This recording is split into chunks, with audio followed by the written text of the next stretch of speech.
সিগারেটখোর মনে করে গাঁজাখোরের চাইতে ভালো, গাঁজাখোর মনে করে মদখোরের চাইতে ভালো, মদখোর মনে করে হিরোইন চাইতে ভালো, হিরোইনখোর মনে করে টিকটিকির লেজ খাওয়ার চাইতে ভালো। আমার মতো জামশেদ মজুমদার হুজুর মনে করে দাড়ি টুপি রাখা সব চাইতে ভালো কাজ, কিন্তু মানুষের সাথে দুর্ব্যবহার করা খারাপ কাজ না।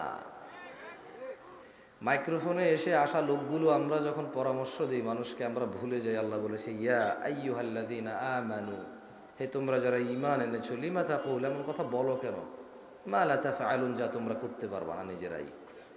কাবুরা মাকতান ইনদাল্লাহি আন তাকুলু মা লা তাফআলুন, নিশ্চয় আল্লাহর কাছে ঘৃণিত কাজ হচ্ছে এমন কিছু যা তুমি অন্যকে বলো কিন্তু তুমি নিজে করো না। কেমন?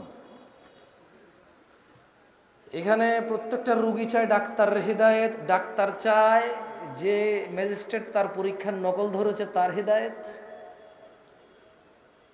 হুজুর চায় মাহফিল কমিটির হিদায়েত কারণ টাকা কম দিছে, মাহফিল কমিটি চায় হুজুরের হিদায়েত, টাকা কন্ট্রাক্ট করা ছাড়া আসতে চাচ্ছে না।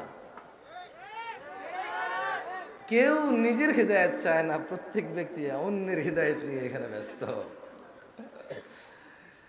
লা হাওলা ওয়ালা কুওয়াতা ইল্লা বিল্লাহিল আলিয়্যিল আযীম। এমত অবস্থায় এখানে মানুষ কিভাবে ভালো হব আমরা, যেখানে আমি সবসময় অন্যের ভালো চাই, নিজের ভালো চাই না।